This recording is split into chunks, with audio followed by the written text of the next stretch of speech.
gaya ng dinilig na halamanan.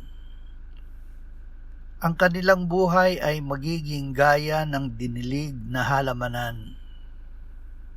Patuloy na papatnubayan ka ng Panginoon at masisiyahan ang iyong kaluluwa sa tuyong dako at palalakasin ang iyong mga buto, at ikaw ay magiging parang halamanang nadilig at parang bukal na ang tubig ay hindi nauubos.